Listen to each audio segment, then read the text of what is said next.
En el desierto es nuestro quinto tema. Se trata de uno de los temas, yo diría, más importantes de lo que estamos estudiando, por lo que significó para Israel la travesía por el desierto. Israel jamás olvidará esa travesía. Pero este tema no es solo importante para entender el Antiguo Testamento, sino también para entender el Nuevo Testamento, para entender a Jesús como plenitud del Antiguo Testamento. Los evangelios sinópticos nos dicen que Jesús estuvo en el desierto durante 40 días y que en este contexto fue tentado por Satanás. Nos preguntamos por qué en el desierto. ¿Qué sentido tiene que Jesús se someta a la tentación? Para responder a estas preguntas hay que recurrir al Antiguo Testamento. Adelantamos que Jesús compartió durante 40 días la experiencia de privaciones y tentación que padeció el pueblo de Israel en su marcha por el desierto hacia la tierra prometida. Es como si en Jesús se repitiera todo lo que vivió el pueblo. Y esto no es casual, es de manera intencional. Jesús también compartió la experiencia de camino que hace todo ser humano hacia la patria definitiva. Nos encontramos con nuestro primer gran título, es desde el Sinaí hasta la tierra prometida. Recordemos que el pueblo de Israel, después de salir de Egipto, se dirige hacia Canaán, o llamada también la tierra prometida. Y hay un momento en que llegan hasta el monte Sinaí, que es donde se realiza la alianza. Y de ahí seguirán rumbo a Canaán. Entonces por eso este primer gran título y 4 libros nos hablan de esta travesía.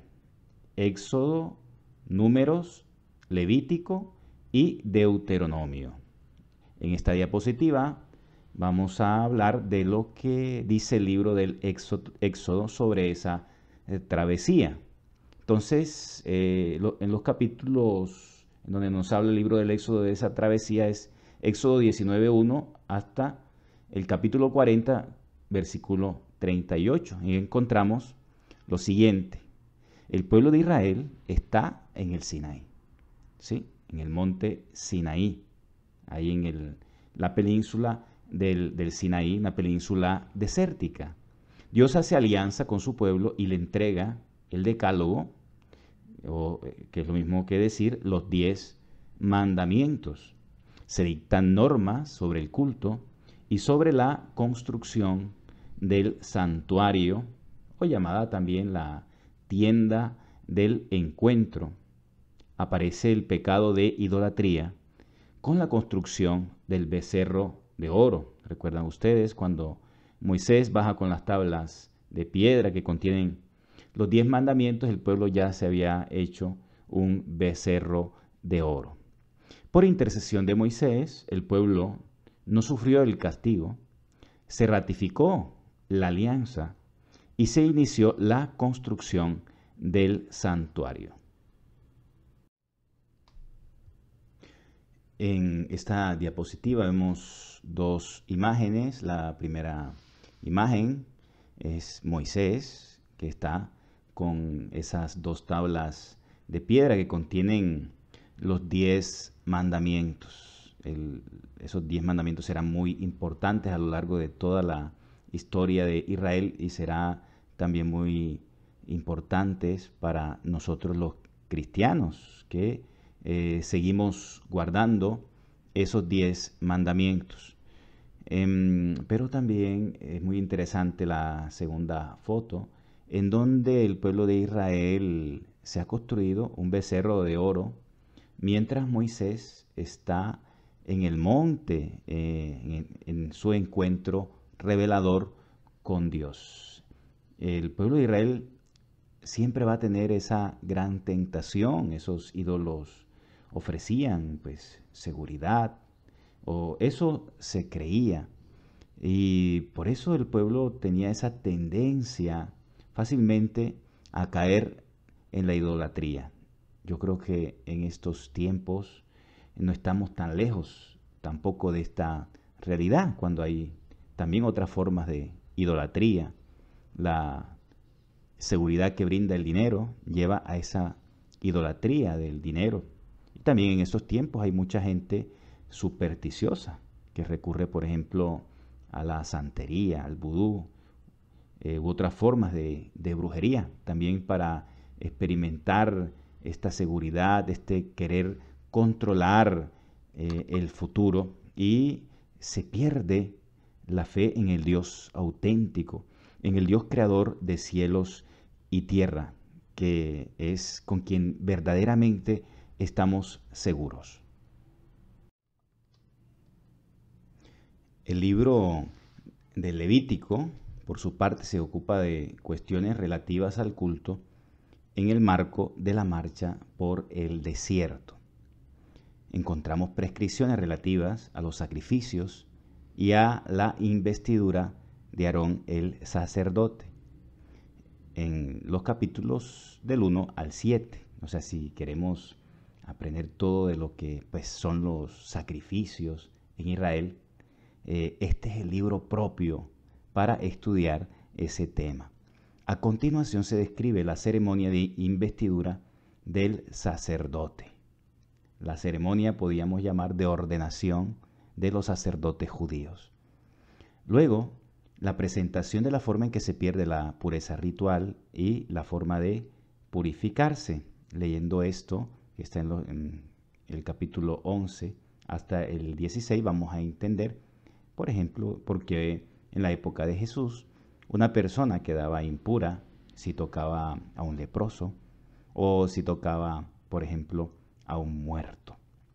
Vamos a entender eso, ¿no? Porque el sacerdote, cuando vio a aquel que apalearon, aquel hombre que luego ayudó el buen samaritano, porque el sacerdote dio un rodeo, el levita también dio un rodeo y no lo ayudaron, porque tocar a un muerto era causa de impureza y después no podían celebrar el culto. También había normas de purificación mediante el arrepentimiento, mediante los sacrificios. Finalmente nos encontramos con la presentación de la ley de santidad. Esto está en el capítulo 17 hasta el capítulo 26. Más adelante les hablaré de esta ley de santidad. Esta es una diapositiva muy interesante que nos habla de los animales que se pueden comer, los animales llamados puros, y también de los animales que no se pueden comer, los llamados impuros. Esto aparece en el libro del Levítico. Entonces tenemos, por ejemplo, el ganado vacuno, la oveja, varias clases de pescado, la gallina, la tórtola, la paloma, el saltamontes. Recuerden que Juan Bautista se alimentaba de saltamontes y miel silvestre. Estos animales se podían comer. Y estos que están a la derecha, como el cerdo, el camello, serpientes, etcétera, reptiles, no se podían comer porque la persona quedaba inmunda o impura. En el libro de los Números nos encontramos lo siguiente. El pueblo continúa aún en el monte Sinaí.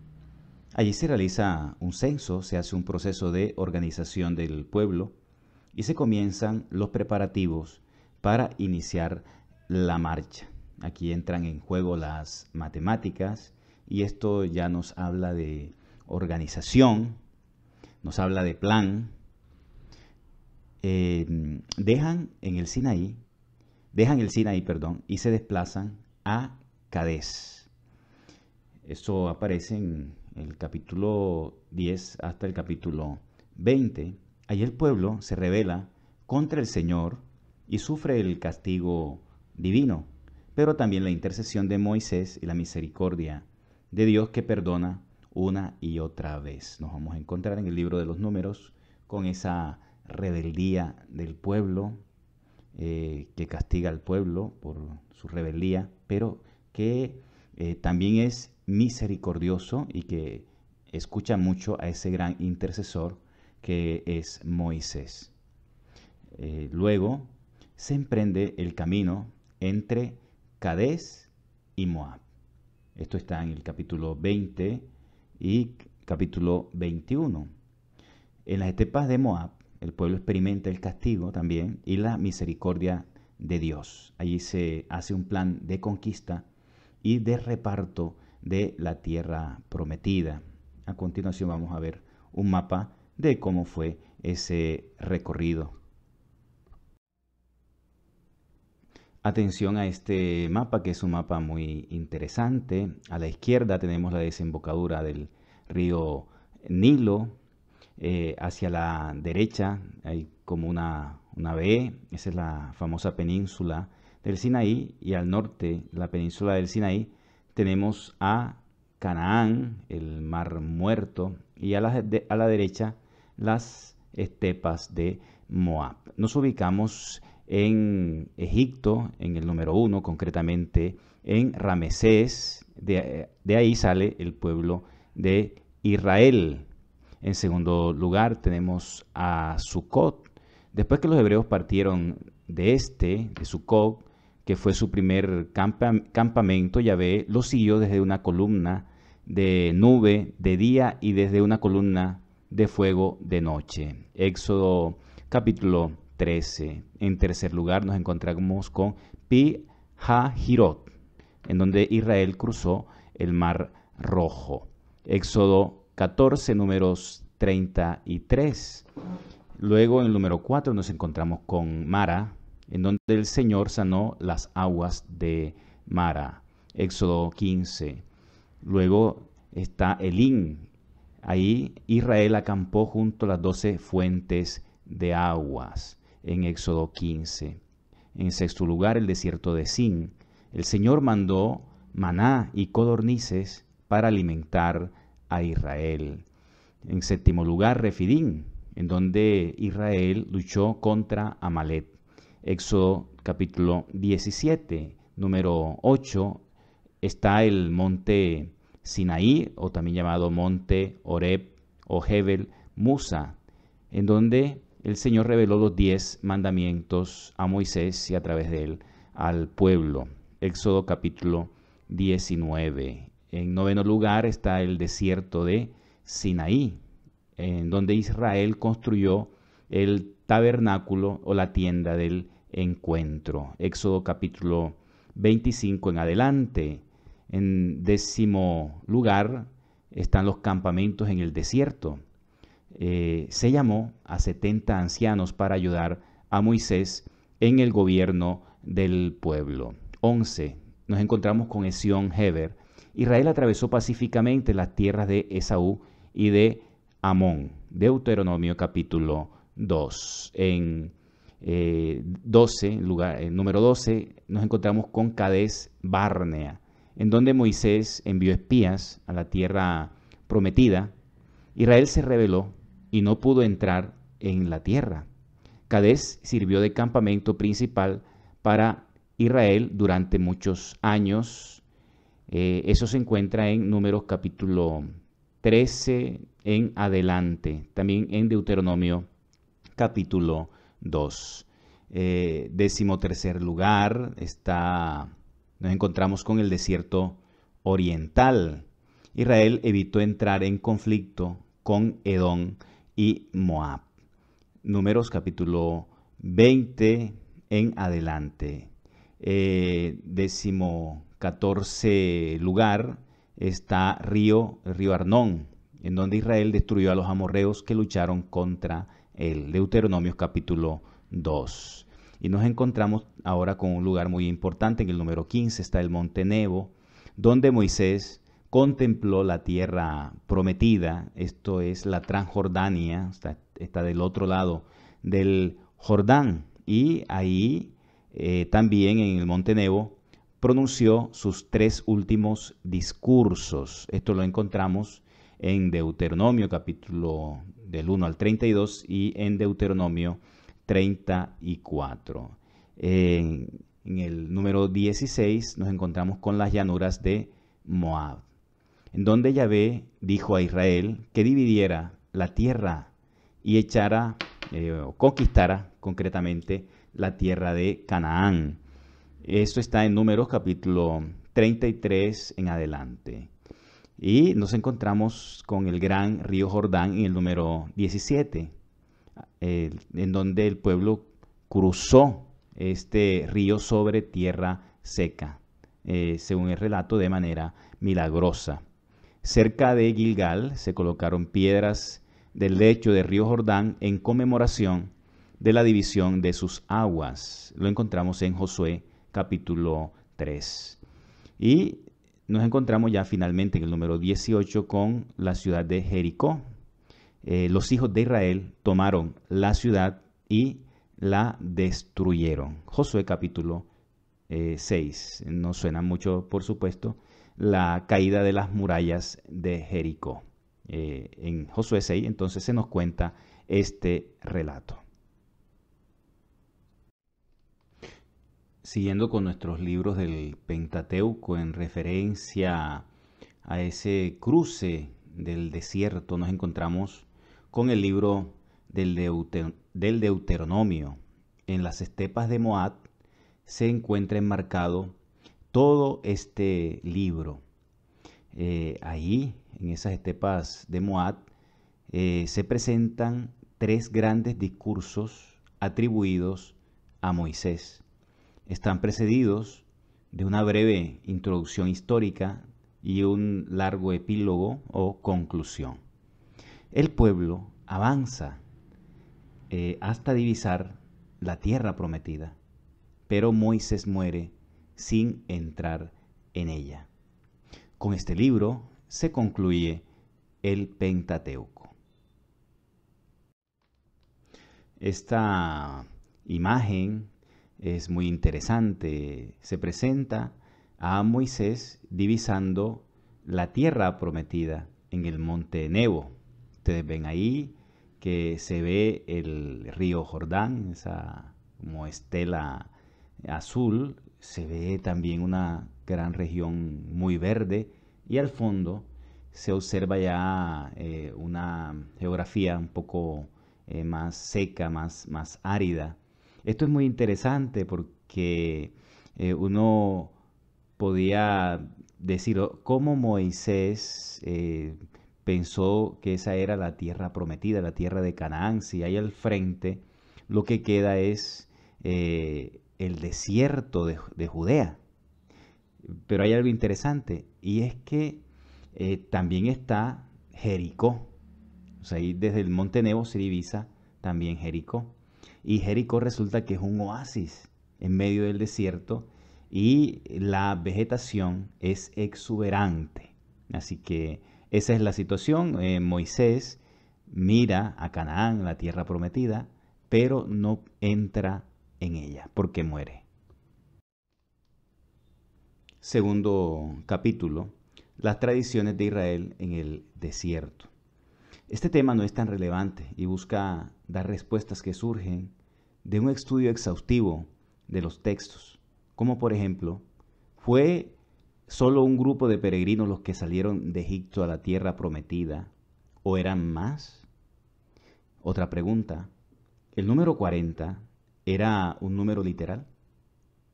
40 años parece mucho en un desierto y el camino se podía recorrer en un mes o un poco más, ya que hay unos 400 kilómetros de distancia entre Egipto y Canaán.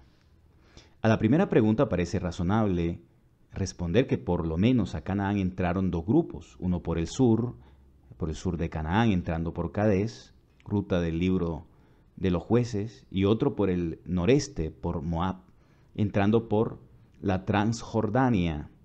Recuerden que Transjordania significa del otro lado del Jordán. Esta sería la ruta del libro de los Números. Tal vez estos grupos tuvieron algún contacto en su camino, uniéndolos la misma fe en Dios, en el Dios de Israel, que se llama Yahvé. En cuanto a la segunda pregunta, es razonable responder que el número 40 parece un número genérico que indica la duración de una generación que murió en el desierto y no entró a la tierra prometida, puesto que la que había salido de Egipto no había de entrar a la tierra prometida. Al respecto, miremos esta cita de Números 14, versículo 33. Y vuestros hijos serán nómadas 40 años en el desierto, cargando con vuestra infidelidad, hasta que no falte uno solo de vuestros cadáveres en el desierto. O sea que antes de llegar a la tierra prometida se habrían cumplido los 40 años. Parece más lógico, repito, no pensar en un número exacto, sino en un número simbólico que representaba a una generación. Hay un grupo de teólogos que piensa que el número 40 representa cambio, que es el tiempo de preparación de una persona o pueblo para dar un cambio fundamental. Esta es sin duda una idea bastante coherente si se analiza la presencia del número 40 tanto en el Antiguo como en el Nuevo Testamento. Lo vamos a ver a continuación. El número 40 en la Biblia es la cantidad de días y noches del diluvio. Génesis 7:12. Isaac y Esaú tenían 40 años cuando se casaron. Génesis 25:20, Génesis 26:34.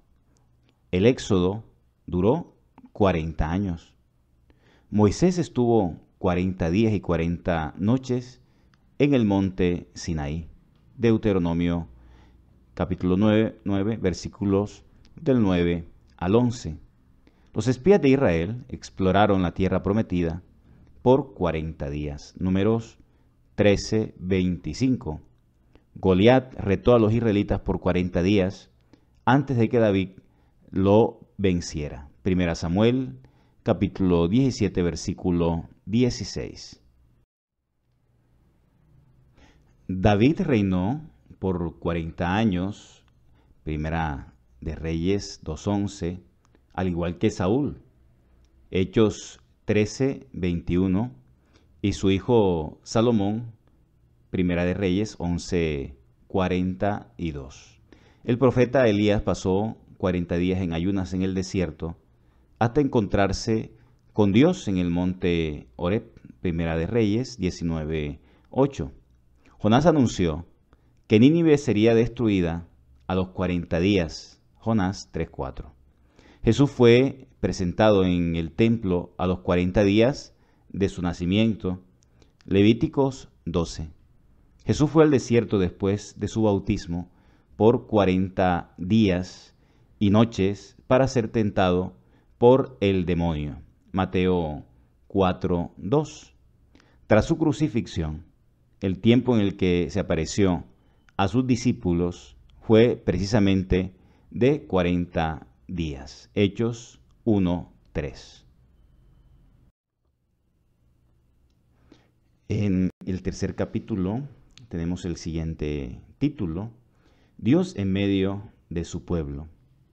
Los relatos de la travesía del pueblo de Israel constituyen un testimonio claro acerca de cómo Dios acompaña y guía a su pueblo a través del desierto, camino de la tierra prometida. ¿Cuáles eran los símbolos de la presencia de Dios? Tenemos la nube, marca el camino a seguir, aunque a veces el pueblo no comprenda la razón. En Éxodo 13:21 encontramos lo siguiente: Yahvé iba al frente de ellos de día en columna de nube para guiarlos por el camino, y de noche en columna de fuego para alumbrarlos, de modo que pudiesen marchar de día y de noche. También nos encontramos como signo de la presencia de Dios la tierra reservada al encuentro con Dios y el arca de la alianza. A esta tienda también se le denominaba o se le denomina el tabernáculo o incluso también santuario. Según la Biblia judía, fue el santuario móvil construido por los israelitas bajo las instrucciones dadas por Dios a Moisés en el monte Sinaí. No se debe confundir con el templo judío, porque este era un santuario móvil, que ellos lo tenían pues en forma de tienda, tenían unas murallas que se quitaban y se ponían. Entonces, estos son esos dos signos de la presencia de Dios, unos signos muy importantes.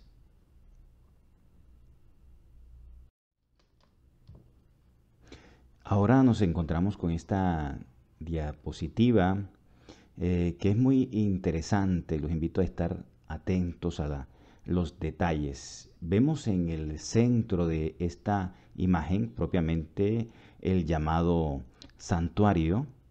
Alrededor del santuario, si se dan cuenta ustedes, están las tiendas de campaña de las distintas tribus de Israel. Por ejemplo, tenemos a Aser, a Neftalí, a Manasés. Todo el pueblo de Israel se armaba, o todas esas tiendas se armaban en torno a ese santuario, en donde ellos tenían fe de que estaba la presencia de Dios. O sea, el santuario era el centro de todo el campamento en su travesía por el desierto. Entonces, ahora les voy a describir el santuario un poco más detalladamente. Miren, ahí en el santuario hay una puerta de entrada. Después de esa puerta de entrada, aparece, si ven ustedes ahí, como unas llamas. Ese es el llamado altar de los holocaustos, en donde se quemaban las víctimas. Y todo ese patio era también llamado el atrio, en donde entraban los israelitas. Y también tenemos ahí una pila de bronce, en donde se le echaba agua, que era el lugar donde los sacerdotes se lavaban para realizar sus oficios. Y luego ya está propiamente ese lugar más santo. Si lo ven, tiene un velo, algo rojo, ¿no? Si lo ven ustedes ahí, tiene una tela roja encima. Entonces, ese es el lugar más sagrado y se componía a su vez, de dos lugares dentro de ese lugar más sagrado. Al entrar estaba el lugar santo, en hebreo Makon Kadosh. Ahí que estaba ahí el candelabro de 7 brazos llamado menorá, la mesa de los panes de la proposición y el altar donde se quemaban los perfumes e inciensos. Y luego, después de ese primer lugar santo, dentro de ese lugar que está cubierto, estaba el lugar santísimo, o Santa Santorum en hebreo, Kodesh HaKodashim.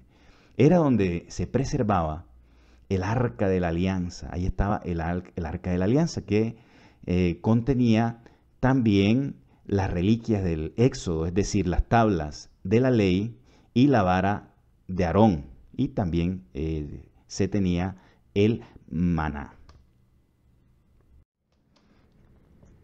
En esta imagen podemos mirar más de cerca lo que es el tabernáculo En su parte interior, en esa primera parte, como ya les decía, está el candelabro ese de los 7 brazos o menorá, el altar de los panes, esto se le llama el lugar santo, y luego, después de esa cortina, nos encontramos en el fondo con el arca de la alianza, que ya anteriormente les había descrito que contenía.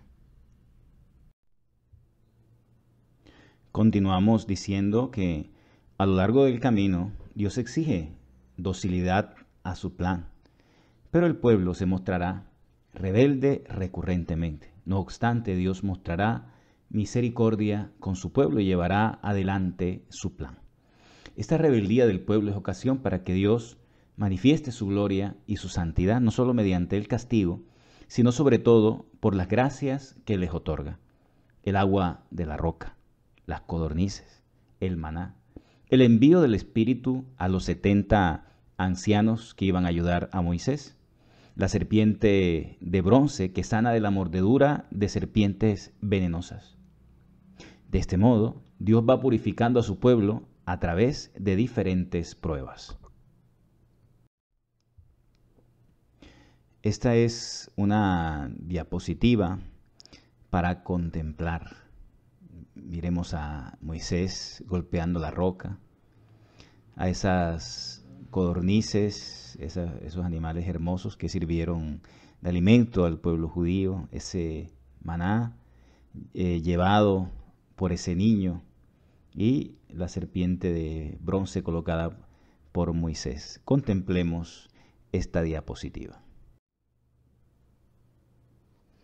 En el desierto, el pueblo de Israel deja de ser un pueblo informe, desorganizado, para ser un pueblo estructurado en torno a la alianza. Dios lo guía, marcándole el camino y enseñándole un nuevo modo de vivir y servirle. Dios les pone de guía a Moisés y a Aarón como sacerdote. Estos serán sucedidos respectivamente por Josué y Eleazar. La estancia en el desierto fue una época dorada de relación con Dios. Por ejemplo, los profetas recordarán que esos 40 años fueron un tiempo de culto sincero, aunque fuera pobre y sin el esplendor que se alcanzó posteriormente. O sea, 5, 25, 16, Jeremías 2, versículos del 2 al 3. Los salmos cantan las maravillas de Dios en el desierto, resaltando la misericordia de Dios, que perdonó una y otra vez a su pueblo rebelde. Salmo 78, Salmo 106. También recuerdan la necesidad de dejar la rebeldía con Dios y convertirse. Salmo 95. El camino por el desierto es también símbolo del pueblo desterrado en Babilonia, a cuya vuelta el desierto se convertirá en un jardín. Isaías 32, 15. Todos estos elementos son válidos hoy para la iglesia que peregrina en medio de pruebas, con rebeldías también de parte de sus miembros, pero acompañada por la presencia misericordiosa de Dios que la guía hacia la patria celestial. En un cuarto capítulo tenemos la donación de la ley. El pueblo de Dios, como otros pueblos de Oriente, tuvieron sus propias leyes para la vida en sociedad y para celebrar el culto a Dios. Esta reglamentación muestra los valores éticos y religiosos específicos de Israel, pueblo elegido por Dios. Tengamos en cuenta que la revelación de Dios, que incluye en dichas normas y valores, se fue dando poco a poco a lo largo de la historia.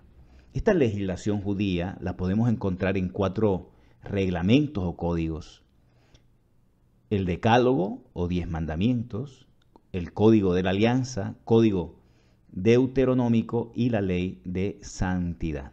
A veces cuando nos referimos a la ley, Pensamos que estamos hablando simplemente de los 10 mandamientos. Vamos a recordar esto, que no son solo los 10 mandamientos, que existían otros códigos que aquí se los he presentado a ustedes. Código de la Alianza, Deuteronómico y Ley de Santidad. Esto es muy importante tenerlo en cuenta.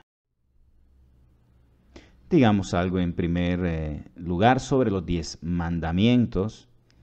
Es el que tiene más importancia de cara al futuro frente a los otros códigos.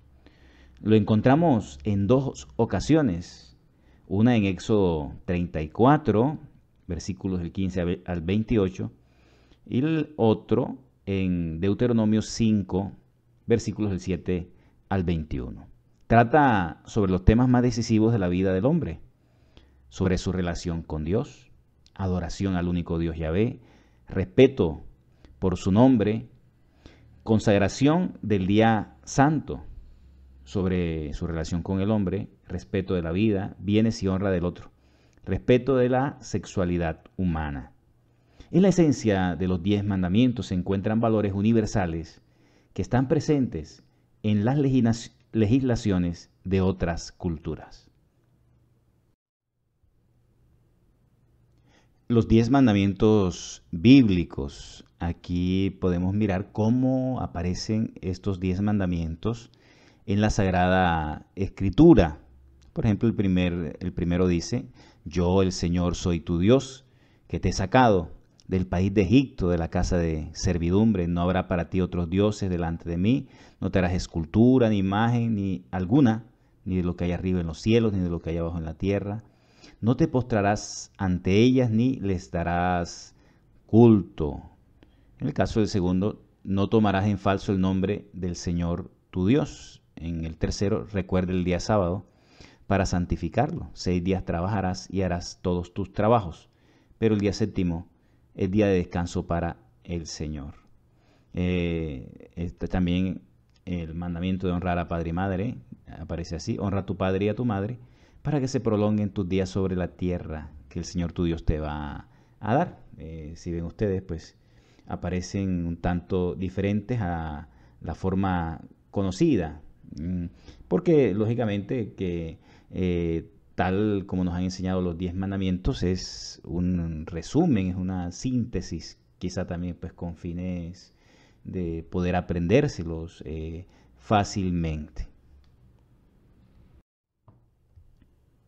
En esta diapositiva podemos observar el resto de los mandamientos. El 5, el 6 y el 7 son muy parecidos a la forma que ordinariamente manejamos. El octavo también.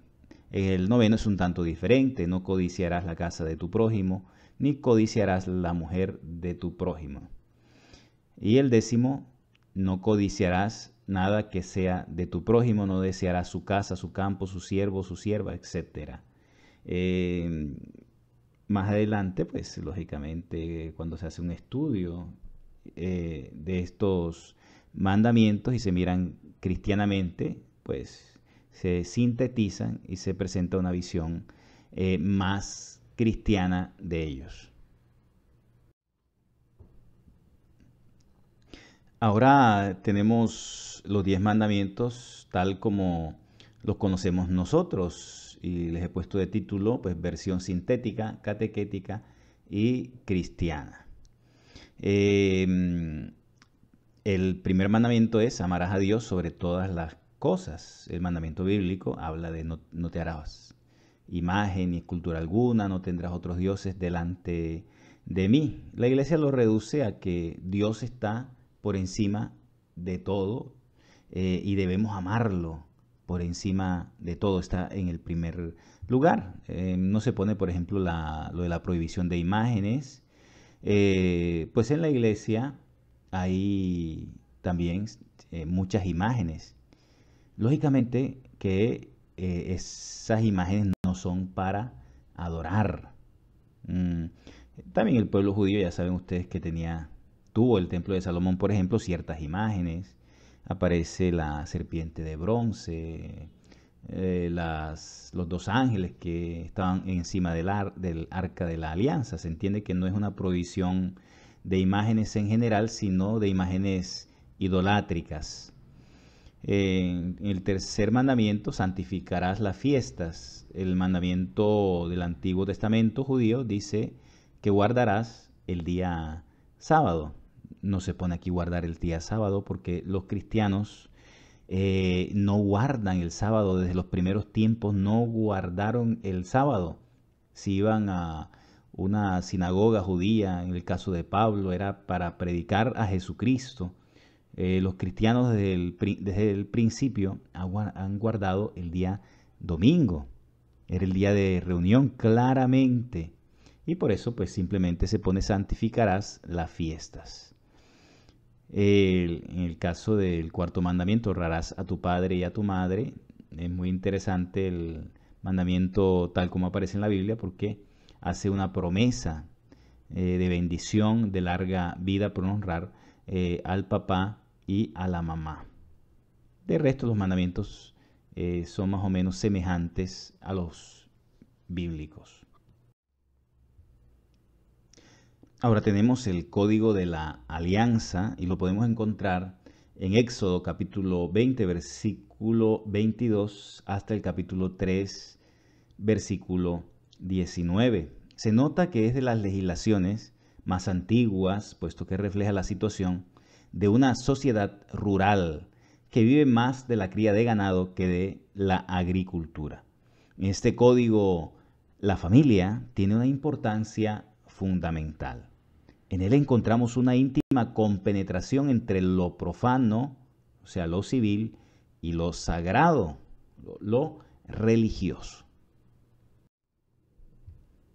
Este código de la alianza se regula la vida de Israel en sus varios aspectos: derecho civil y penal, normas sobre el culto, moral social. Comparado con otros textos antiguos extrabíblicos como el Código de Hammurabi, el de la Alianza tiene bastantes semejanzas. Destaca, no obstante, la mayor altura ética del hebreo.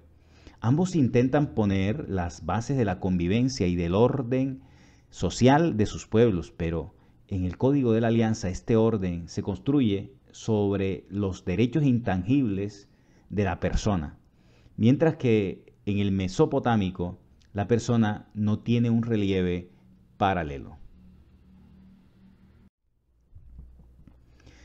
Ahora nos encontramos con otro importante código, el deuteronómico.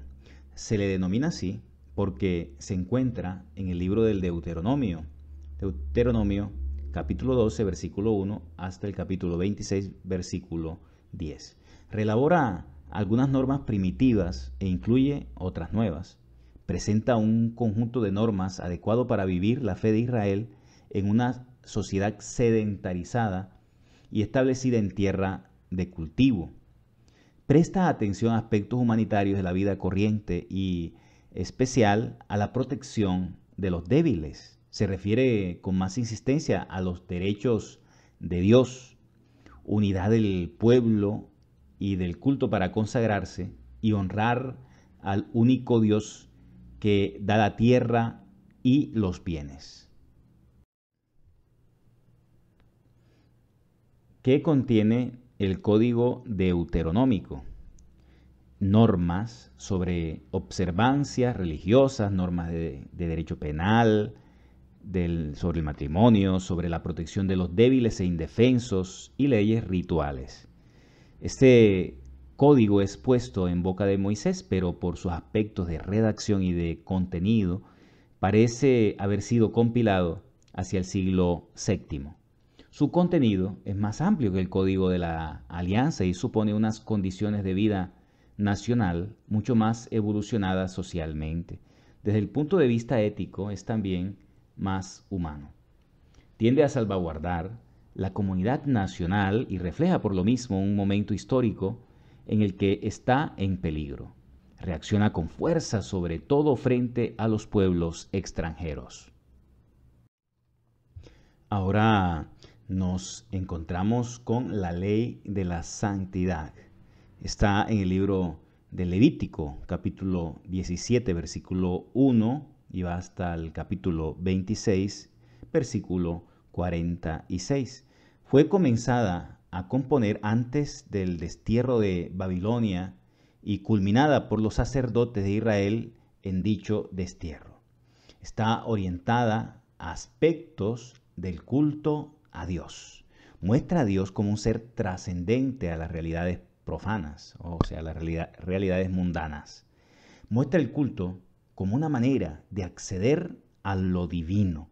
Es posible que en esta ley de santidad esté el núcleo de la inspiración de la tradición sacerdotal que fue la que le dio forma final al Pentateuco. Pentateuco, recuerden, son los 5 primeros libros de la Biblia.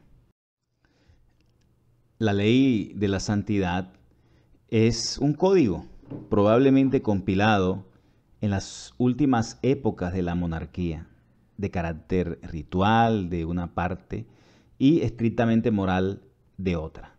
La moral es concebida como santidad y a su vez la santidad que ha de poseer Israel tiene que hacerse semejante a la de Yahvé su Dios. Sed santos como yo soy santo.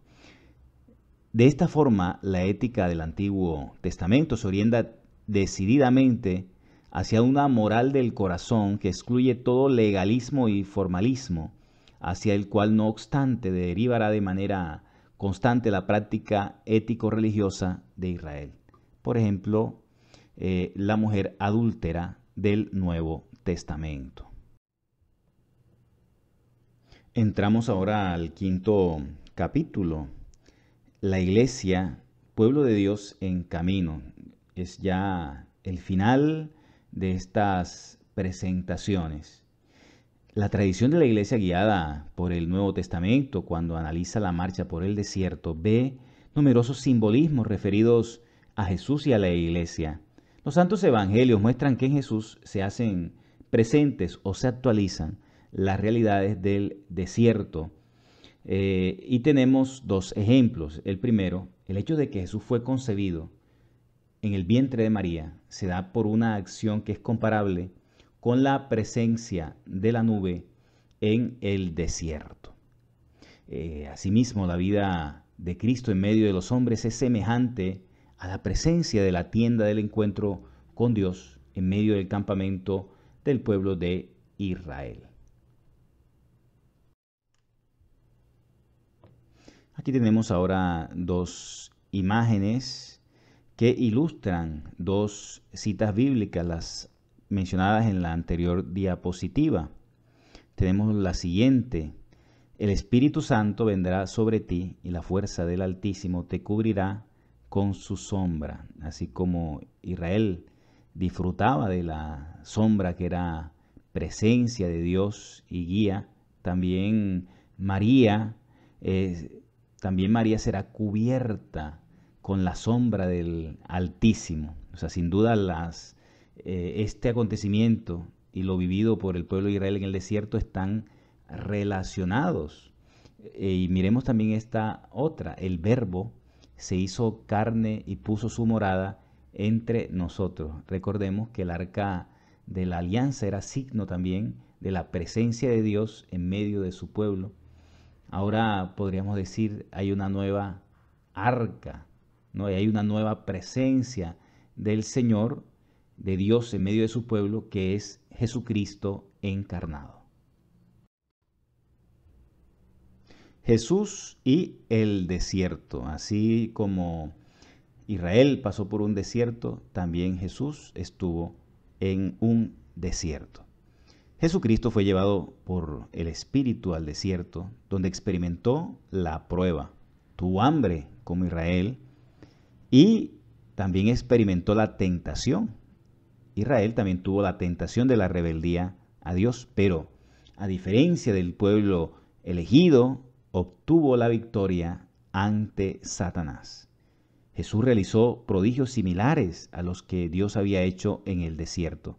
Por ejemplo, la multiplicación de los panes. Jesús proclama que en Él se encuentra la plenitud de los dones divinos de los que aquellos del desierto eran una prefiguración. En primer lugar, tenemos, por ejemplo, que Jesús es el agua viva, Juan 4:7, y es plenitud del agua de la roca de Moisés. En segundo lugar, Jesús es el verdadero pan del cielo, plenitud del maná dado por Dios para alimentar al pueblo. En tercer lugar, Jesús es levantado en la cruz para dar la salvación, Juan 13, 14, 16, plenitud de la serpiente de bronce que el que la miraba se curaba. Jesús es el lugar definitivo del encuentro con Dios. Podemos mirar la cita de San Juan capítulo 14, versículos del 8 al 9, en donde Jesús le dice a Felipe, Felipe, el que me ve a mí, ve al Padre.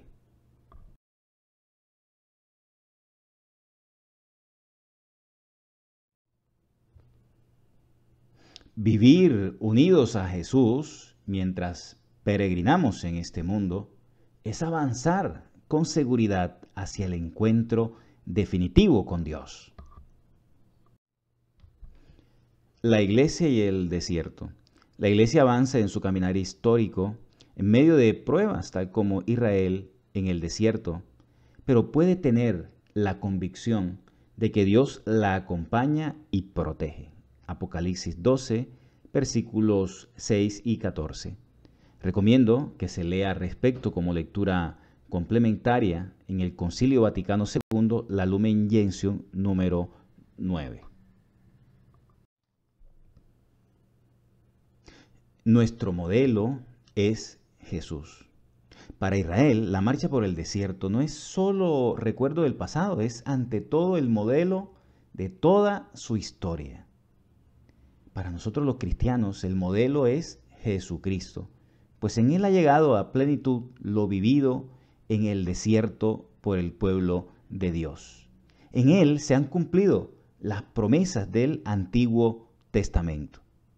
Jesús se ha hecho camino y guía para conducirnos en el camino de la vida, que suele estar lleno de pruebas y dificultades. En este caminar de la Iglesia Nuevo Israel, contamos más que nunca con la ayuda divina y con su misericordia. Conclusión.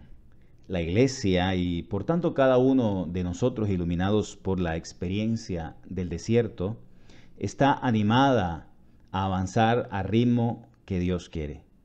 Está invitada a luchar en medio de las dificultades y a servirle a Dios con un culto sincero. Si has llegado hasta aquí, eres un campeón, eres un estudioso de las Sagradas Escrituras y seguramente este tema te aportó nuevos elementos para vivir tu fe con más intensidad. Dios te bendiga.